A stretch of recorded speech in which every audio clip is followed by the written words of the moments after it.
hold on. Let's get the shit. Let's get the shit. Let's get the shit. Top of the morning, top of the morning, top of the morning, top of the morning, top of the morning, top of the morning, top of the morning. Yeah.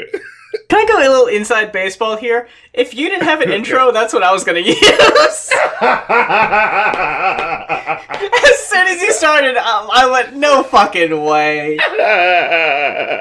Our boy Fantano is making some big moves. People thought he'd be a one-hit wonder after that. It's too many slices, but your boy's back with the top of the morning dance, and it's still everywhere. The meme magic of that song. Yeah. Like, that bit just right there. I think the first thing I saw someone using it was an American Psycho with the main character with his headphones on going into the office. Oh, shit! Top of the morning, top of the morning.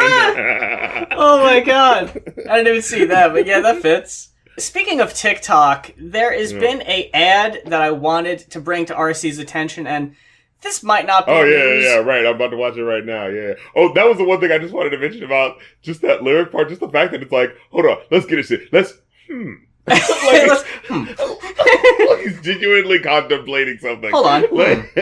Like Busta Rhymes, remember that one song, Light Your Ass on Fire?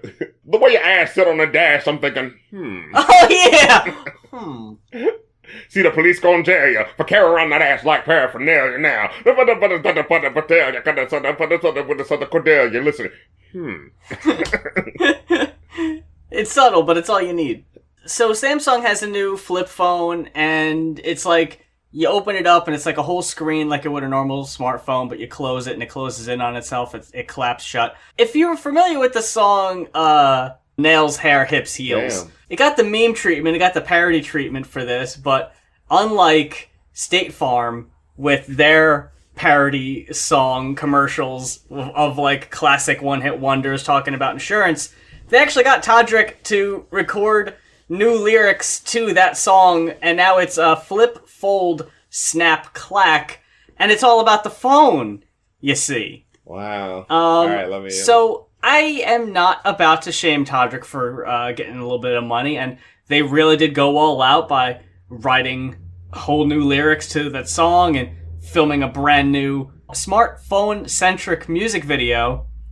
But what I think is funny, and I didn't even think about bringing this to the show until I saw it today, they're trying to make it like a challenge.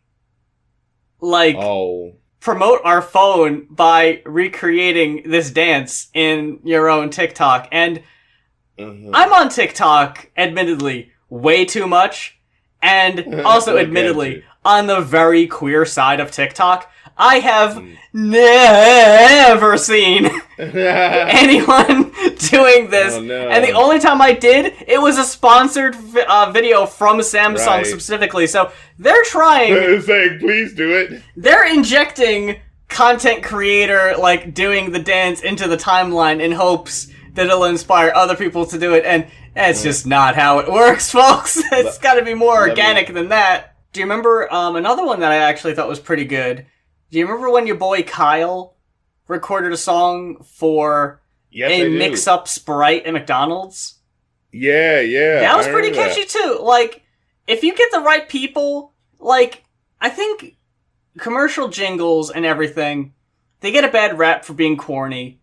And it's because people haven't adapted and moved past the jingles.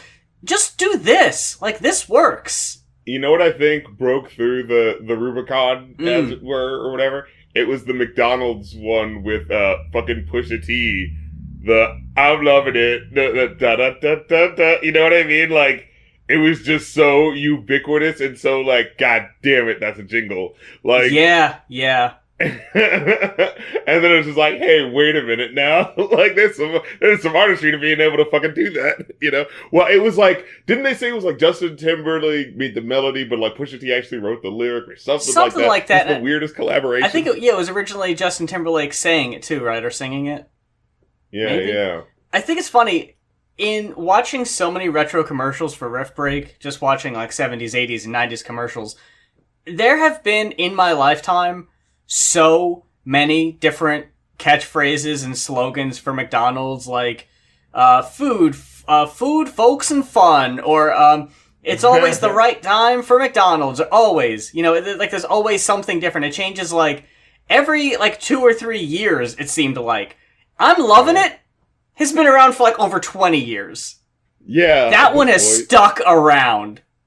Yeah. And that just goes to show, man, like, get some fucking people in there. Don't just have, like, an ad agency like fucking Mad Men writing your goddamn shit. Get people who write songs and catchy hooks writing your commercials, and they'll stick around. Timeless.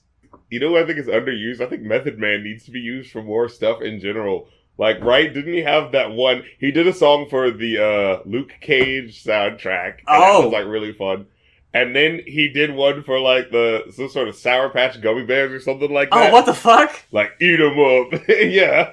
And it's like, yeah, like, I think I made the point in an episode once. It's like, it's not that you can't do it. It's just like, you know, do it in a way that's like, oh, that's cool. Oh, that's kind of funny when you first see it, you know? And then you're more acclimated to tolerate it, you know? The thing I was just saying about this phone is just like, you know, what they're trying to sell it on, right, is like it's got attitude when you clack it. It means something. You know, I remember someone making that point where it's like, you know, if you're angry at someone and on the phone these days, you can't, like, angrily hang up anymore, right? Like, it's just like hitting the button really particularly hard.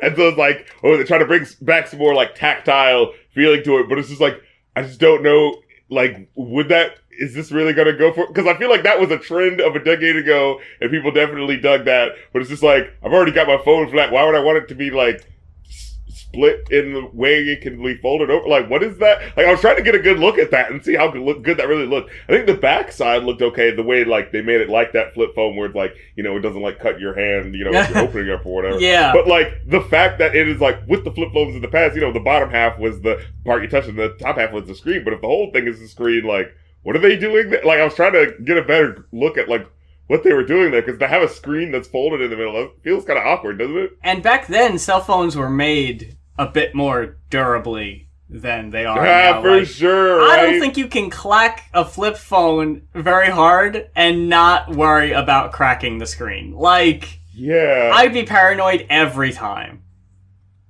I just don't think the gimmick is worth it, personally. Right. You know, I'm an old fuddy-duddy stuck in my ways, but it's cool. It's a cool idea, especially having lived through the first run of the... Well, not first run, I guess, because that would have been like those big old cellular phones that folded. Yeah. But who had a flip phone in college? You know, like, I remember those days. The fucking T9. If you wanted to text with the number, Razor. I remember that shit. Those were different times for sure. I don't know if, like, I guess what I'm wondering is, do millennials who had the flip phones... That's why you're trying to bring it back, huh? Is this for them? Or is this for a new generation who didn't grow up with that, and do they have an appreciation for it? Like, we're trying to figure out the target market here. I mean, I guess, you know, if you're trying to make it like maybe like a, you know, going for a futuristic thing, you know, those Buck Rogers, like, communications, right? Like, over and out, clack. Like, to get that feel for it. If there's anything I hear Gen Z people talk about in 2021, it's Buck Rogers. So in the 21st and a half century, they're really up on their fucking cereals. RC. Oh man, we've got a couple albums we got to talk about this week, my friend. Well, see, I wanted to throw it to a little extra thing real quick. What you got? I want to talk about Nicki Minaj. Oh, god damn it! Oh, she thought we all thought we were gonna get away with that one. No. You know, we gotta drag you, girl. Come on now. Like, when I saw it actually unfolding and what she was saying, I was like, what type of fucking chain mail email shit is she falling for at this level? She's like, oh, my cousin's friend's nephew's former roommate, he had a brother who took the vaccine and his balls grew huge, so his wife is calling off the wedding. Dun, dun, dun. Like, did you hear about the Nigerian prince's balls? I gotta send him $10,000 and I'm gonna be rich. Yeah, like, Nicki. Straight up, like, Trinidad news and, like, officials had to be like, hey, guys, no, please take Please don't listen to the pop star on this. Right, like, don't try to, like, put that on us as, like, you know, like, oh, listen to what those island people are saying. Like, ooh, you know, tribal wisdom from these, you know how people try to, like, do that shit. It's like, no. With me, though, like, at first it went from, like, wow, Nicki saying this is not particularly surprising. She's always kind of been on my shit list for one reason or another. But it was when Tucker Carlson went on his show in defense of Nicki, and Nicki tweeted in defense of Tucker Carlson, and your boy Hassan commented and said, Nicki, he's a white supremacist, and Nicki clapped back with the, oh, so we can't agree with Republicans. Oh, no! It's like, he said he's a white supremacist. That's not like a political event. That's a very specific thing. And I will be the absolute first to admit, yeah, Democrats as a party, absolutely do have a history of promising black people things and not delivering. Absolutely. And I'm not defending them on that at all. You can absolutely criticize the party for letting people down and using black people as pawns and just trying to get votes and then, like, turning your back on them as soon as the election is over. That's valid. But what's not so valid is to turn around and say, oh, like, we have to agree with Democrats and everything. No, you don't. You're right. Oh, but we can't agree with the Republicans on anything. Well, no, you can. It's just that this, and this person in particular... You're not even slightly on the level of, like, rhetorical conversation of being reasoned with. Because, like, you definitely did not reason yourself into the argument that you are now making. And the funny thing is, if you look at what she's saying, she's not even, like, fully committing to, like, saying, like, well, you know, no, I am saying, that fuck this vaccine. No, like, she's being all, like, half-assed and mealy-mouthed because there is no real argument for not taking the vaccine. I saw this one tweet that was just like, at this point, like, you're just like children that just don't want to go to sleep, you know? Like... Yeah, like, why? Who's it hurting? Yeah. Like, who do you know has this really affected? Like, this friend of a friend of a friend of a friend? Like, what? I'm so confused by all of this, but... One story about this insane thing, which clearly sounds like someone who cheated on someone and then they got, like, some sort of STD or something like that. Yeah. You know what I mean? Like, his balls grew huge before the wedding, and they're calling the wedding off? What person calls a wedding off because they've got, like, an ailment? That seems a little insensitive, don't you think? Yeah. Like... I'm just saying, if this was coming from someone who I already knew wasn't awful... I'd be more like, but because it's Nicki and because we've known, it's like, yeah. It just felt like something out of like, just to see the actual, like, full argument of what you were saying, it just felt like something out of, like, a fucking mid-2000s sensationalist column writer, like, you know, from those awkward women's advice column magazine, you know what I'm saying? Yeah. Like, I know we talked about how whenever the big artist drops the album, they fucking take over the top 10. And the week after Drake dropped Certified Lover Boy, I think he had 9 out of the 10 songs in the top 10 were off that album. Lord. It's an infestation of Drake. And if you look at it this week, oddly enough, the 3 songs that after you fucking picked up the top 10, shook it off, brushed off the debris, the 3 that stuck around are easily the worst songs on the album. Like, the most self-parody. Like... I will say, and I do have to admit, I think the music video did have a hand in this. I have warmed up to Way Too Sexy a little. I think it's just at least... Just for the meme LMFAO feel of it, Well, see, this is the thing, and I've talked about this before, too. I like when rappers don't take themselves too seriously. And Drake, Mr. Everybody's Coming For Me, Everyone Wants Me Dead... For him to drop a song that is clearly just taking the piss, like, I'll take it where I can get it. You know? Like, actually kind of letting his guard down, having a little bit of fun. But fucking Knife, what was it? Knife something? Knife Talk. Knife Talk? Drake, no. I'm the super thug. Oh, yeah, I'm with 21. Doesn't that make me super thuggier? Come on. Am I not getting any super thugginess by proxy? I'm not coming to the defense of Knife Talk, and I'm certainly not coming to the defense of Girls Want Girls either. Let me make sure I got the anthem for the girls. It's so fucking half-hearted, too. Like, this motherfucking idiot. Like, it's not even, like, goofy over the top Drake doing these, like, it's just half-hearted anyways. Like, you know what I mean? It's not even like, oh, we're having such a good time and he said such a goofy line. It's just like, no, it's such a limp dance jam. And then he just starts off with that and it's just like, what the fuck? I'm not having any fun. Why did you do that? Like, and it says it a bunch. Like, it's not a throwaway line either. It said a fuck ton in the song. Like, you based the whole song around this. Yeah, that's the hashtag. Like,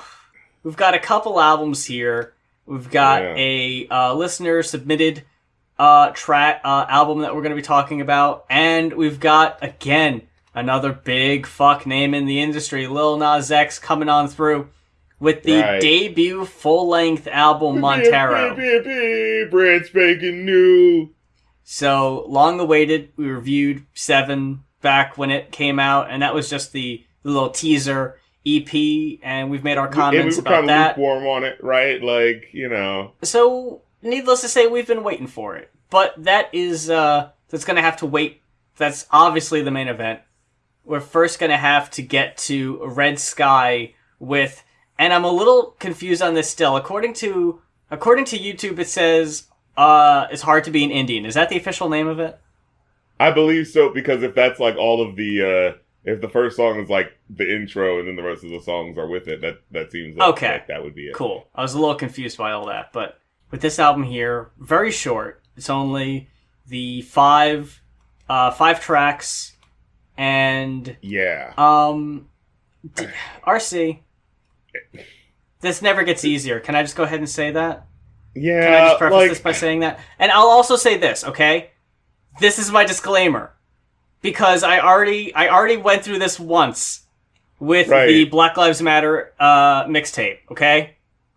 I 100% appreciate when someone is vulnerable enough to put forth personal experiences, personal trauma, and oppression from a nation as a whole. All that is completely valid. What we are here to do is critique the form, and the technique, and the overall quality of this album. With that said, I think this was middle of the road at worst. I actually... Maybe it's just because I'm grading on a curve here. Because of the other ones we've got before. And that this didn't strike me as opportunistic, I'll say that, as some others. That is not to say, do not get me wrong, that this does not have opportunities, because it does. And we're going to address those. I have a feeling we're not too far off on this one. We probably have vaguely similar opinions on this. I'm going to wager to say. I very much think so. Remember when we reviewed the Puma Hele, I believe, the Hawaiian rapper? And it's like, oh man, I'm all for it. The message of, you know, native artists speaking up against the oppression, but man, you got to flow on the track. You got to have a rhyme scheme. Come on now. Like, you've got good beats. You just gotta stay on the beat. Yeah, and you don't even need to be like hi-fi type of shit. Like, I'm cool with it being lo-fi. Like, but if you can just keep the time, like every song, it just felt like he would start. You know how when you hear a song and you hear a rhyme scheme come out as someone's rapping, right? And you hear the first line, and oh yeah, that's clearly what the rhyme's gonna be. And then when they go to the next line, it would just like fall out of the flow with even like trying to put a rhyme scheme together into the flow, and it's just like, it's so like amateur. The trend that I picked up on that happens on just about every track is that it'll have a setup line, and then the follow-up line will end like halfway through the bar. Right. And it'll just have this awkward gap before the next line, and it's like, you can end a verse with that and kind of like leave you on like a thought, but if it's like every few lines, it's disoriented. It's disorienting and it's lopsided. There was one track later on where it's on Savannah's Act, the raw emotional cut. Oh yes, where it's like that was so wanted to give points to, which is like, that's the song in particular I have written down. Man, don't make me do this, because especially on a song with such a serious topic that needs to have attention drawn to it, especially this week. Good lord! When people are really taking note of what the missing white woman syndrome, and people are talking about how like, yeah, this shit happens all the time to indigenous people, but we never fucking talk about it. Yeah, and people talking about it in Canada, especially, because, like, you know, there's the whole thing where it's just like, oh, Canadians, ooh, neighbors do it, they're so nice, but it's like, wait a minute, y'all been covering up some shit too, ooh, y'all especially because, what was that, 200 and something kids buried under this Catholic church or something to that effect? It's like, whoa, hold on. But the part I have written down here, there is a spoken word part towards the end of the song, and he's just talking, and it's like, this works, like, if you've got some shit to say, don't feel obligated to work it into a bar. It doesn't have to be, like, it can be sloppy if you're just talking, like, that's fine if it's conversational or whatever. Like, that, honestly, I was like, poetry. I wish you would have done that more, because you feel like you're trapped in a box when you have to do it on the beat and whatever. But if it's a serious enough thing, you don't need to do that. And that's where I wish you would have done that more.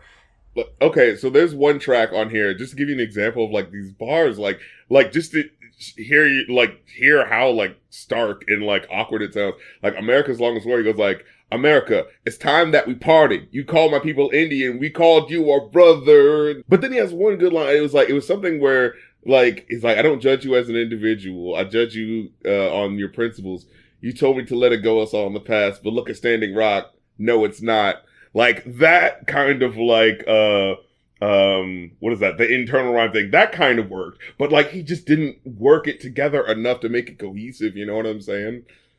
But like I said, he was dropping some fucking jewels on here. That's the damn shame. Like, where he says that thing where he's like, you only lie and take no responsibility for your past, and yet you took our Constitution and claimed it for yourself, you know, telling me to get lost. And this is like, there's like, honestly, no rhyme in there, but at the same time, it's just like, oh, that's some real shit that people need to hear, though. Because, like, yeah, the Iroquois, I remember hearing that, like, oh, yeah, their constitution was made this, and then, like, yeah, some of the founding fathers, they just kind of stole a lot of the, you know, like, common lines or whatever of it. And, oh, yeah, and shit about, like, how, what did they do, like, in New York and Chicago and stuff like that, how they kept, like, certain trailways and walkways, and they just kind of, like, built on that and manipulated that, and it's like, so that's how it was easier for them to build a city, because they literally built it on the backs of what the natives had built, you know what I mean? Like, but it's just like, I just can't, I could never tell, like, I couldn't recommend it, because it's just so dense and hard to get into what he's saying.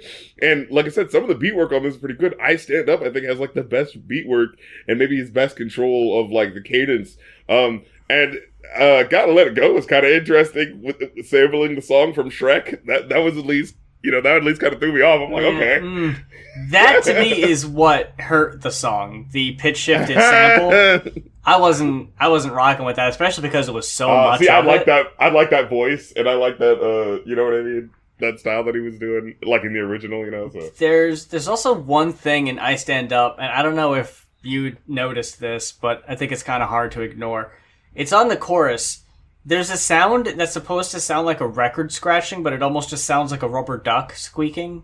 I stand up for what we have. I stand up for what we all need. But I thought the verses and the chorus on that one, that probably is the songs that got the highest ratings for me were I Stand Up and America's Longest War. Although, and this isn't just a fucking Red Sky problem, I hate whisper rapping, so I wasn't a fan of him doing it on that last track. But I thought the vocal samples on that song did work very well. When they're not like, you know, chipmunk soul pitch shifted and stuff like that, when you just have people talking, like on when we talked about that one album. It was the definition of what miasma theory was. Right. And it was at the beginning of like 3 different songs. Like if you just did it once, it would have worked. Yeah. That kind of sampling, I think, fits. And especially on an album like this where you're talking some serious shit. Yeah, motherfuckers be having cool ideas, but it's just, execution. Overall, though, I still ended up walking away with a 2.5. I gave it a 1. I think that's fair. Yeah, it's just like rhythmless cadences, almost non-existent rhyme schemes. Like, you know, like it's just so hard to just like just these run-on flows that it's just so hard to like wrap your brain around. Like in every track, that it's just like the average person would not keep going. You know what I'm saying? Like I just gotta call it like it is. You know, like yeah. With that said, we're gonna toss it over to the literal industry baby. Lil Nas X Lil Nas X, that's right. Coming out with Montero. Debut, the long-awaited full-length debut. Yeah, and before we get into this album, I feel like before we do, I want to acknowledge that he did leave a positive comment on my review of his song. I want to acknowledge that, right? And, it is, I think that's worth pointing out. Yeah, and while I do appreciate that, at the same time, I do try to maintain, neutrality as much as possible, right? Like, I see people like, hyping up the album like, oh my God, here it comes, it's so awesome. I'm like, I'm always the person who's like, oh, well, let's see. I don't know. Wait and see. No, you get me on the hype train. Like, you know what I'm saying? Exactly. Yeah, I'm not going to be justifying a bunch of whack tracks, like, nah, that's not how I do it, You gotta remain neutral, 100%. Yeah, the integrity cannot be come into question.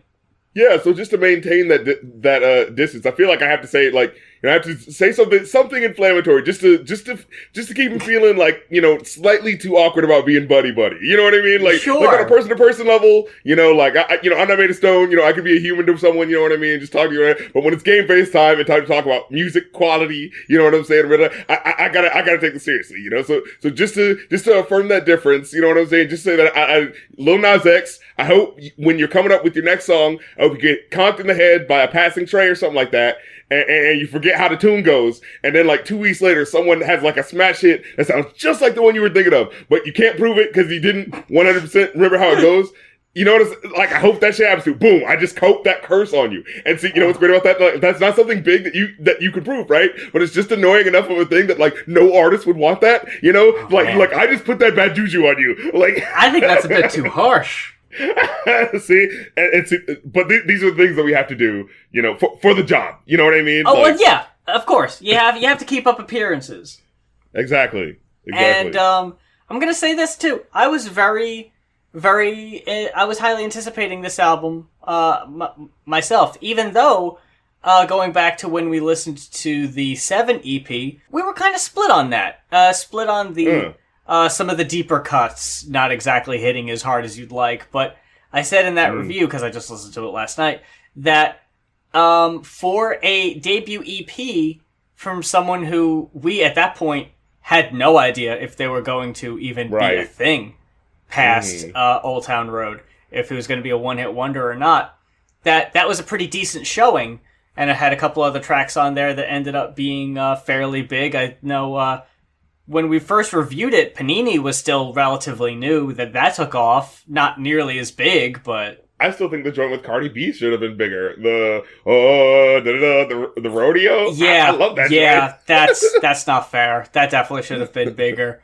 But with this, we're leading with the title track, the Montero, "Call Me by Your Name," and if I can offer not one word of advice to wear sunscreen, but someone might get that. Some form of criticism here. And it's not even criticism, it's a personal wish that like a small disappointment, I guess. In that, if you watch the music video for Montero, when he's giving Satan a lap dance, right? Yes. There is an instrumental break. Yes. I want that on the song so bad. Right? Oh my God. And it wasn't on the single on Spotify, and I was like, well, I'll wait. And it's not here either. It's the same 2-minute cut. Why? The song is so fucking good. I wish it was longer, and you're teasing us so much. Like, why would you put it? That's the thing that everyone's... It has the... It's just like with Ultra Round, like, give us a fucking ripping guitar, so have someone come on, expand. Like, what's going on? I don't know why people think these songs need to be, like, isn't 3 minutes and, like, 3:30 the fucking magic sweet spot for songs still? Right. And this isn't even 2.5 minutes! So many of these songs on this album, just to say it, are just like, what? No. Like, why did you stop? And there's some, I would dare to say, that I think go on too long. Okay now. I didn't give any song a relatively low score. I still rated this album very high.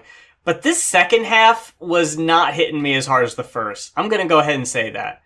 Because with Nas, I like the higher energy. I like when he's really going for it. The songs where they're a little more mellow, chilled out, and he's doing this, like, low energy, kind of deep voice where I don't really care for that style from him. It's not what I've come to expect, I guess. And that could just be on me. I could take it or leave it up, like, for some shit, but it is definitely, like, it's a competent sound, and I enjoy it for the, like, it doesn't take it away that it's happening for me, but there are some songs where it's just like, well, if you took away these songs, this could be a tighter second in. You know, like, that's how I feel about it, right? Like, the fact that it is a sound that can be very genericized, if that word can be made into reality. You know what I mean? Like, it can feel a little generic on the back end, but, like, I could see, like, if you cut, like, one or two of these songs, this could be a little tighter of a ship. You know what I'm saying? I know it feels weird for me to say that I wish some songs were longer, and then for me to turn around and say that when I saw this album was 45 minutes, I thought, well, that feels too long. You know, what was the 7 albums, about, like, 20 minutes? Like, yeah, I feel like if it was about, like, 35 minutes of an album, like, I'd be cool with that. Like, that feels like about what he's got in him, right? Like, you know, so, yeah, we get the first track. You know, that's a cool track. Again, wish it was longer. Dead Right Now is a cool track. This is the track that I kind of feel like could have been shorter. I'll fully admit, and I definitely appreciate, man, I'm going to sound like a broken record after Red Sky. I like when Nas goes into some of his more personal shit. I appreciate when he does that. Those end up being my least favorite songs just on a sonic, just like songs I'm going to revisit level. Yeah, I got you. And if you put it between Montero and Industry Baby, I'm sorry, I'm skipping Dead Right Now. Like, see, that's the thing about it, right? Like, it's not that bad of a track on its own, but it's just like, cause yeah, some of the lyrics here were like, kind of like revealing. There was like, that one part where it says, my mama told me that she loved me, don't believe her. When she get drunk, she hit me up, man, with a fever. Like, whoa, you ain't even all that pretty. You ain't even all that, nigga. You ain't helped me out with me. God won't forgive you. And it's just like, oh my God. It's like, whoa. Maybe if you would have led with Dead Right Now, then into Montero, then Industry Baby. Right. Lead with that, so it's harder to well, I guess you could just skip right over it. It does feel like a weird lull, right? A lull to put in the beginning of these, two tracks.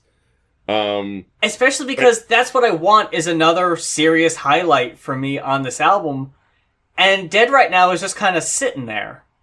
And Industry Baby, like, I like it honestly better on this album. Like, I could feel the flow of it more, like, with what was happening in context of the album. But yeah, I wasn't kind of too keen on it when it first came out. It was like, okay, you know. But I think it really comes together, especially when you, like, the way they use the, they use the shit out of the trumpets, but with the percussion, like, those little hits, they use them kind of sparingly, but in ways that are still kind of like, ooh, and, like, you can't wait for it to come back, that sort of thing. Yeah. You know? And so, I like that really cool. Whole motif, ended up coming back on, God, what song was it? Oh, fucking, $sign Slime. Oh man, talk about a track I was not expecting to like as much as I did. Fuck me, like, that's a really good one on the second half. When I saw that title initially, I was just like, oh, that feels like that's gonna be a bit generic. $sign Slime, man. But yo, that fucking hit. That was a surprise. I really, really dug that one, and it had the same kind of trumpet energy on that one as it did on Industry Baby. A single that I was never really big on, and I still haven't warmed up to it, is Sun Goes Down. I just still don't really feel that one. Sun Goes Down. I thought it was cool. Sweet, somber, melancholic track. You know what I'm saying?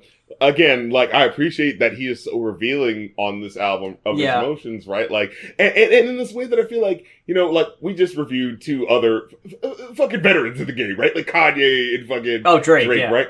And, like, I feel weird about saying this, but, like, and, this album isn't perfect either, but I was like, man, I'd rather listen to this album as a whole experience than those other dudes. Cause it's just they're just so up their own ass and generic, and I'll let you decide which one is who. I think you can figure it out, And while they're still I still feel like they're presenting themselves, but it's just so, like, not trying to, like, care if anyone actually is lively and into the shit and really feeling it the way they are, with the same way that I feel like this young upstart is trying to. Like, I still feel like he's trying to make sure I like these songs when I hear them. And I feel like also, like, he's got something to prove, He's got something to prove for sure, and also, I think he's more in tune with his audience and knows when a song is going to resonate, like, personally, like something that people can actually feel. Because he knows people want deeper cuts too, right? Like he sees that, like, and a lot of people will be coming up and be like, "Oh yeah, like, I'm twerking and crying while I'm fucking listening to that," like, right? Yeah. Like, and like he's very varied, and that's very cool too. That we saw a hint of that on the EP. That for sure. no two songs sounded the same. He was bringing a lot of different. Like, you got a rock song, you got a country song, you got all these different kind of vibes and styles in there. And he does that here, too. It's just when it's more low energy and more, like, low-key and mellow, those are the ones I tend to I'm not necessarily here for those personally. Not to say they're bad songs, they're just not really what I'm coming to. It's not what I'm looking for. Yeah, exactly. So, what did you think of That's What I Want? How'd you feel about that? How'd that hit you? That was a surprise one. I liked that one a lot. Right? The light pop rock sound that he was doing. That's What I Want needs to be in heavy rotation, like, tomorrow. It's upbeat, so fucking good. Optimistic, feel, you know what I'm saying? Like, the fucking chorus is so goddamn catchy. Now, did it feel like the first verse was, like, recorded differently or something like that? Maybe. It felt different from the rest of the song. It just felt like, what are they... Like, it's one of those things where, like, wait, is this a decision? Or did they just record this at different times and they couldn't sync it up to sound the same? You know, like, that sort of issue? Now, I will tell you one thought I had is that coming from, the person who used to run the Nicki fan page. Yeah, that's probably... I'm probably not feeling too, promoting that too much. Yeah, you probably don't want to bring that up. But what I'm trying to say is, the reason I bring it up is that I can't wait for Nas to go, like, all the way in a pop track. Like, bring you fucking colorful as hell, like, glittery, like, super bass type vibes. You wait for his super bass, I was just about to say. That's what I fucking... Because, honestly, in Nicki's entire career, I don't think she put out a better song than Super Bass. Oh, damn. That is still my favorite song of hers personally. That is the one that has stuck with me. What from any album after that did you need? Right? Like I've always liked Nicki's... Anything off of Pink Friday? I've always liked her pop songs... Whatever, Pink Print. Better than her rap songs. Right. And it's like, I believe your rap stuff too, don't get me wrong, but it's just the energy she brings with the pop songs I end up fucking with way harder. And here's the thing, like, her pop songs can still kind of suck too when it's like clearly like, oh, David Guetta, and she's not really like putting her all over. Yeah. Like, it's when she's really trying to make an actual track that she's like, oh shit, that fucking popped, that worked, you know? Like, definitely, yeah. Yeah. So I'm still waiting for that, and I think if that is something he wants to do at any point, I think he's very capable of doing that and delivering a fucking banger that is like the most pop ready, like pop radio ready, get them fucking dancing. I mean, well, I think he kind of did that with Montero. You know, I think that was pretty. That was pretty hot. That's probably the closest he's got, I would say. Mm. That still feels, I don't know. It's not exactly what I'm talking about.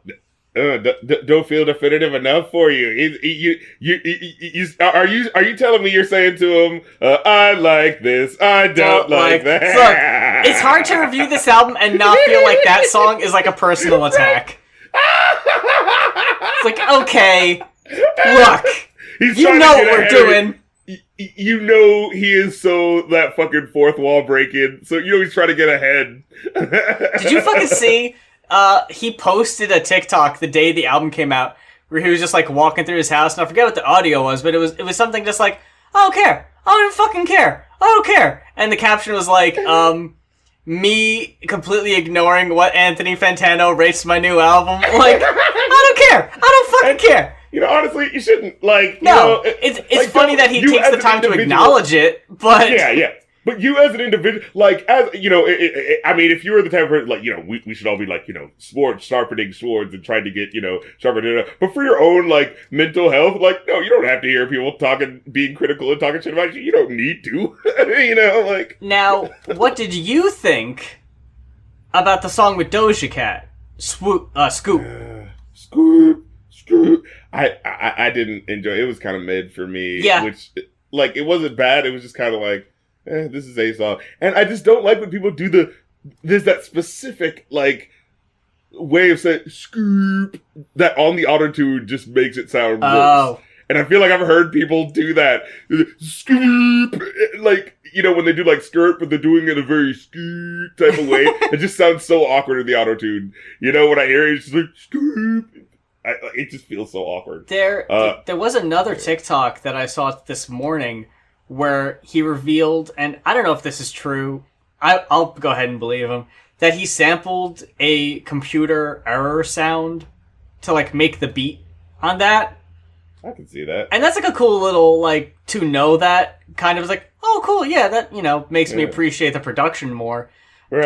But I don't know. And I wasn't even really wild about Doja Cat's guest verse either. Yeah, exactly. And then what was the lyric there? He goes, there's like and I'm trying to fuck, little nigga, fuck the chit chat. I ain't talking guns and what I ask where your dick at. Yeah. It's just like, I mean, yeah, you know, I mean, the first thing anyone would think when you say, where's your dick at, is the dick. They wouldn't like, are you asking about my gun collection, Doja Cat? Well, let me show. Like, really? Like, what? Like, it's just such a goofy thing to say. Like, it's not, you know what I mean? That's not a bar. Like, what did Blueface tried to make that a thing, right? Where he's like, yeah, I got 2 dicks in my pants. Like, I don't think that's gonna catch on. It just sounds too silly, like, you know? And I wanted, like, whenever I see, like, oh, featuring Doja Cat or whatever, like, because it came first, I was like, But when the fucking, when it came up with the Megan Thee Stallion track, I was like, man, this is what I wish the other one was this hot, you know? Yeah. Like, I hate to compare them, but the Megan track goes way harder, and I like way Oh my more. God. Okay, so I just thought, if he would have said, I got 2 dicks in my pants like Alan, maybe I would have forgiven that. Like, right? Like, that's at least, oh, Alan Tudyk, all right, that's awesome. You know? But what did you think of the One of Me? What did you think of that one? What was that one? It was the one with Elton John. Oh. Where he's just not there. Like, he just, like, tickles the ivories for, like, a hot second. Yeah. And it sounds good, but you're just kind of like, wait, yeah, this did have Elton John in it. What happened? Yeah, this is the I like this, I don't like that track. I really like the catchy chorus, and I like the beat. I guess, like, that 10 seconds at the end of the song on the piano, like I don't know. Look, I get it. Short songs, it's for the fucking TikTok, but, like, after a certain point, you're doing yourself a disservice, you know? Like let these songs be full songs. The whole time during the song, I was thinking, where the fuck is Elton John gonna fit into this? I don't see, like, on a rap song, like, yeah, he would, like, he fit in enough on that Lady Gaga song, but I still didn't even like that. But, like, I was like, okay, right? Like, how's he gonna show up? Blaring and big, and I don't think people know how to use him to control him for this digital age. I remember hearing on a fucking, when Eminem tried to put him on a Tupac song. Oh. Remember the Ghetto Gospel song? The Ghetto Gospel! And I was just like, this is weird. Like, you know. Do you ever hear Elton John's cover of Young, Dumb, and Broke? Nah. The Khalid song. Excuse me? The we're young, dumb, and broke, young, dumb. Oh, snap! Oh, the great Khalid. Yeah. Oh, okay. Yeah, and Elton John for the Spotify sessions where you, like, do a song of your own and a cover song. He did that. That's cool that he is listening to young artists like that, but that is a weird one to miss. Yeah, like, I don't know who fucking turned him onto that one, but I was like, okay, shit. Like, so I was like, okay, you know, maybe he can fit into this. And then when he just, like, doesn't show up vocally at all, I was like, that feels like a cheap cut. That feels like a shortcut. It's like, well. I felt like I got self-conscious or something. Yeah. Like, no, this doesn't work. Fucking. I did enjoy Lost in the Citadel. I thought it was kind of forgettable. You know, look, I like the pop rock 80s feel of it. I am trying to listen to this way more than I'm trying to listen to any MGK joint. I'll say that much. I don't You know think what I'm that even trying to goes. say? That goes without saying. Right, but yeah, it was like one of those things. Like at first, I mean, my interest was peaked in the track just because it was called "Lost in the Center." I was like, "Ooh, is it like a story track? Like, where are we going with this?" But you know, it wasn't really that. But I still kind of like enjoyed it for what it was. It had a bit of energy to it, and like I said, like you know, I think people are feeding for a little bit of rock and hip hop. You know what I'm saying? Coming back together again, but yeah, in an organic way. But it's like it does feel like these are like. It's not giving it that second over that it needs to really like fucking rock. You know what I mean? You fucking bring him up, but we didn't even talk about MGK's latest snafu. Oh, what did he do now? MGK was on stage, and he started shit-talking Corey Taylor of Slipknot. Oh, he shit-talked Slipknot? Come on now! And he was saying, hey, I'm not some 50-year-old man wearing a goofy mask on stage or whatever.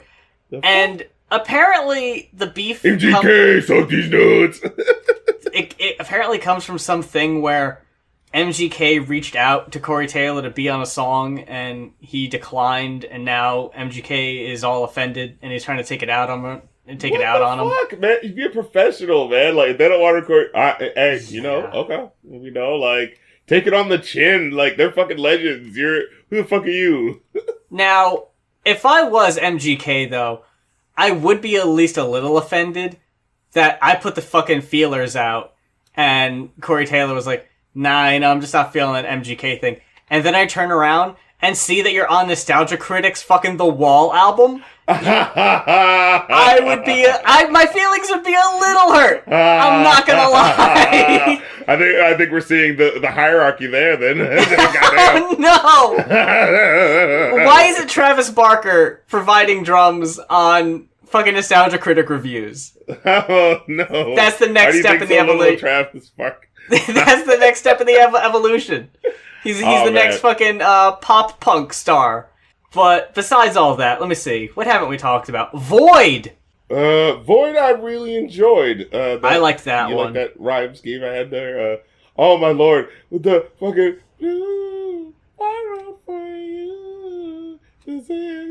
Oh man, that one hit me in the feels. I was like, oh. I even have written down there that it feels like it is almost pulling me out of a metaphorical void in how you've got these slow, mellow, kind of moodier tracks, and then you've got this like high singing just out of nowhere. It's like, yeah, I needed this. Like you're bringing an energy that was missing. But yeah, we didn't. We talked briefly about the song with Megan. Yeah, Dawson. I love the royal pompositous drums puffing and the solid ass hook. And then fucking Megan, damn, when she was like, baby, all these hoes imitate me. You gonna fucking stand on a real Slim Shady? Toxic, suck his soul out, then block him. Got more creams than a Sunday topping. Like, god damn. Tales of Dominica.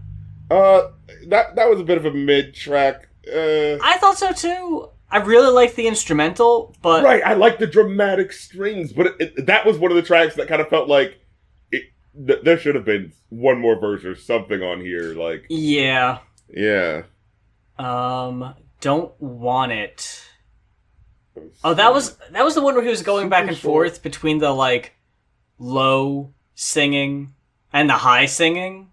Yeah. I think I like the switch up there, but for my personal taste, it was too much of the low singing and not enough of the high, but... Alright, you. I enjoyed it. Again, super short, but I enjoyed it. I like that one lyric. Again, like, this album has a lot of, like, lyrics that hit you. Where it's like, I done things in my past I'm sorry for, so please don't hold me. Old people in my life should know that I am not the old me. Like, that was a pretty strong fucking thing to say. Right? It's a simple but strong line, right? Like, the people that are in my life, like, they've seen the change. You know what I mean? For like, real. The transformation. And that's the attestament or whatever to that. You know what I mean? Rounding it out, we got Life After Salem, which I thought was a really strong cut.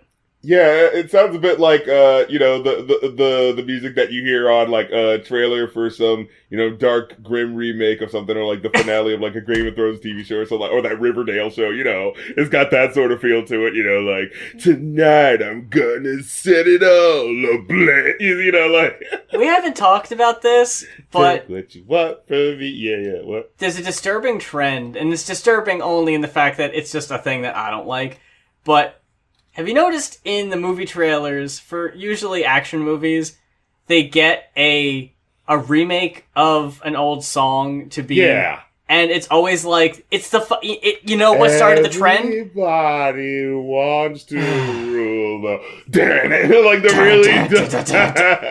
It started with me. The first one I noticed was Back to the Birds of Prey. The fucking hit me you're with your a real tough cookie. And you don't be knowing who they are too. Like, who was that singer? Like, this isn't like a face. Like, this isn't like a person. Like, someone is getting paid coin for these. But like, and there's a bunch of, and we're seeing them in trailers everywhere. But you never hear them on the charts or hear what their album are, because I think these are just like generic studio players making these songs. Just be like, oh, we got the nostalgia points if you recognize the song, but oh man, ain't it a grim dark remake that you're getting right here? Like, Yeah.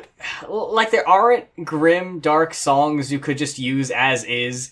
You have to get the popular song that everyone knows and make a dark cover of it for the, I don't know. Right, I'm never a fan of that. You gotta go fucking dare to be stupid. Yes. Oh, when they do the Transformers remake, they gotta tap that one. Oh no! What did I say? Oh, come on, let's take it to its extreme. Let's do it already. You took fucking hit me with your best shot. You might as fucking well. Yeah, the fucking floodgates have been opened officially. And get Weird Al to do it too. Yo, yeah, you kind of have to. Did you fucking see that Weird Al did a response to the Way Too Sexy video? He did a reaction video, and he's just like stone-faced. Let's save you a click here. Yeah, he literally just looks at it. And you just hear it in the background. He's just like not reacting to it at all. Like, yeah, and it's like, yo, that's like the biggest diss. Like, that really is. Like, I just got nothing. God damn! What the fuck did Drake do to fucking Weird Al? What did he do to deserve I almost that? felt kind of bad at one point. I was like, oh come on, that one point was funny. That one animated part was funny. He ain't giving him shit. He's stone facing him. Yeah.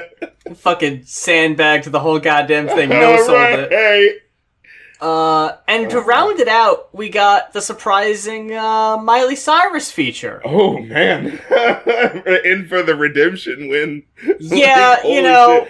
I feel weird giving Miley Cyrus any kind of credit because she really does seem to just hop on to whatever is popular at that moment. Yeah.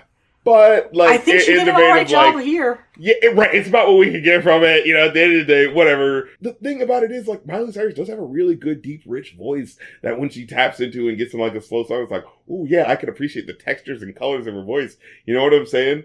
Like, that I can appreciate. And, like, when it's just that, like, okay, well, if you gave me that, I can take that. I'm cool with taking that. And that's it was a fun way to, like, end it, and just sounds like the cheeky sort of like, got both Cyruses. Like, oh, didn't we have a good time, But for, like, a legit-ass song, like, and just calling it Am I Dreaming? Overall, RC, what did you get from Montero? I give it a solid 4. I got a 4 also, actually. Yeah. It's very much, about what he's personally going through and stuff like that, but he doesn't make it a slog or a journey to go through, at least for the most part. Like, I feel like he's still trying to, give you something to keep you up. While, like, yeah, that maybe there's one too many, like, slow ballads, but, like, I don't think it's nothing to, like, you know what I'm saying, nuke it from existence for, right? Like, it's a solid-ass fucking tune overall, like, yeah.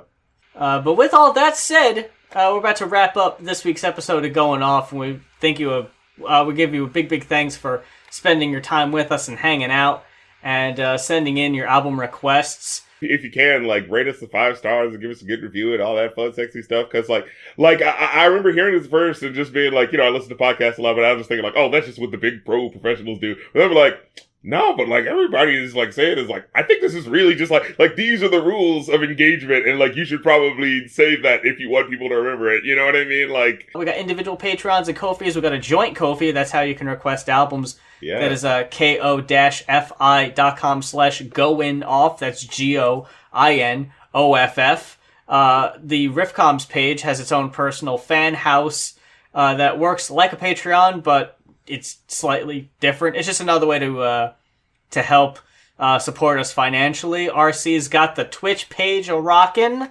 That's right. You come through and we listen to the Billboard Top 100 streams, or I'll be doing other stuff like the absolute best of certain artists that I like, and I've gone through their discography and like picked up my favorite gems that are like, oh man, the radio, the suckers have never played this on the radio. You know what I'm saying? So, you know what I'm saying? Like how many Busta Rhymes albums or whatever I'll listen to, it'll be like, is they wilding with us and get this mystical song? How come this never got to get played on the radio? You know what I mean? Like yeah. So yeah, I'll be doing shit like that, and of course on my Patreon, where you get to see episodes early and also get to listen to my movie podcast, as well as get to join the RC Patreon Discord and chat with fellow fans about stuff. And I'll be on there sometimes. And, there'll be a whole ecosystem of conversation just be happening on movies and TV and comic books and video games, especially. And there's a meme page. People just be sharing memes, which I especially go to a lot as well, just to get my daily meme. Like, oh, boom, they got a new meme. All right, cool. Yeah, don't miss out. The show doesn't end here. You can always follow what we're talking about on Twitter. Yeah, or on our own personal Discords and stuff like that. We always got stuff going on. So yeah, check us out, and the party never ends, so to speak. But until next time, for Going Off, I'm Muse. And I'm Rap Critic. And Weezy and baby, like the Afrocentric Asian, half man, half amazing. And they don't know who we be.